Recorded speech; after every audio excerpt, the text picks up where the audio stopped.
Is it love, or is an age gap in a relationship big enough to become a math problem?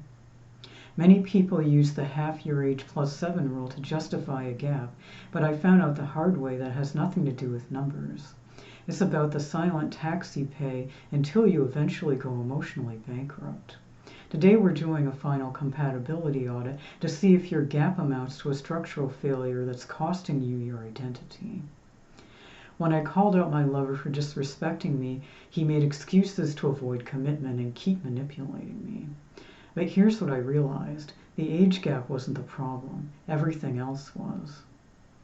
In my experience, major age gaps beyond socially acceptable ones that veered toward generational 25 years or more can reveal great differences in views and behavior. For example, a 15-year gap can feel different if the younger partner is 25 compared to 45. I've been attracted to older and younger men. I've met few men around my age. I'm a Gen Xer. Age isn't always the first thing I assess, but as a middle-aged woman, beyond longevity or health issues, I'm not looking for a man old enough to be my father. I'd consider a man younger than me depending on his emotional maturity and life experience, and whether he can hold a deep conversation.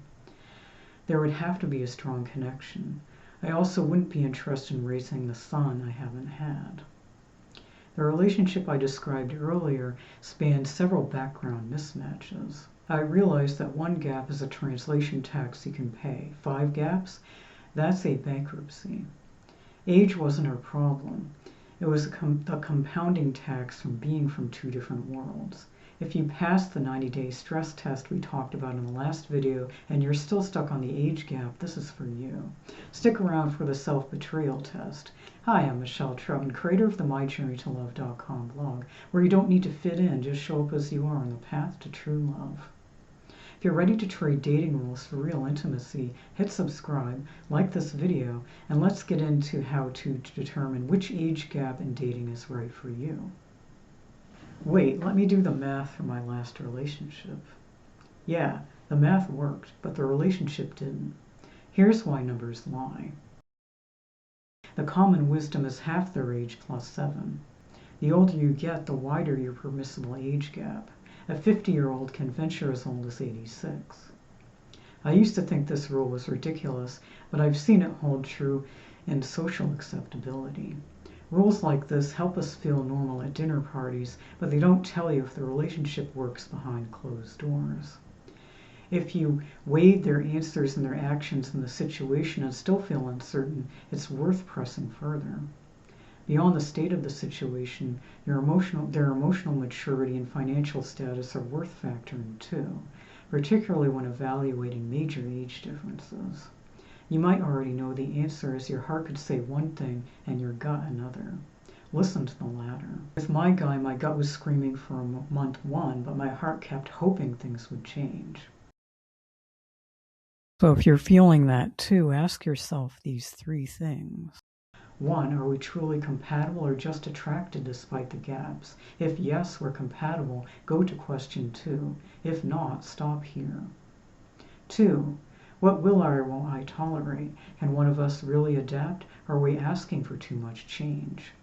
3, will these differences cause problems later with marriage, kids, or daily life?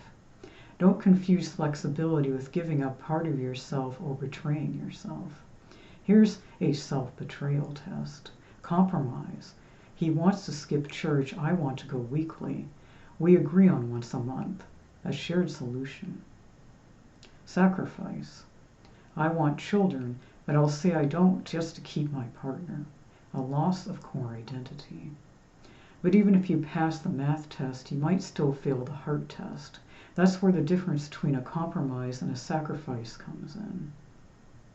Even if you're comfortable with an age gap or a values difference, your social circle might not be, which can add to your capacity budget. Where do you stand with your relationship compatibility issues? After weighing them, seeing if the situation is fixed or fluid can clarify whether the return justifies the cost, the emotional effort involved in sustaining compatibility in the relationship. Fixed, the pattern is set. You accept it now, but recognize that things could change later. Fluid, You see the situation as evolving and adapt together to achieve common ground. The decision rests with you, not with your social circle or your loved ones. You might also wonder whether you've made the right choice. Life itself is fluid. What we learn from our mistakes shapes the steps we take and helps us grow into more of who we are. At the end of the day, your social circle doesn't have to live your life. You do. If your translation tax is taking more than it's giving, it's a sign you don't need a math formula to tell you if you're happy. You just need to be honest enough to admit when the cost of staying is higher than the cost of leaving.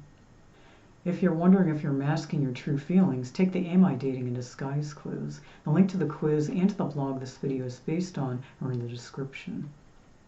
If this helped you, hit the like button so I know to make more content like this. And tell me in the comments, what's the biggest gap you've dealt with, and can you live with it? Thank you so much for watching.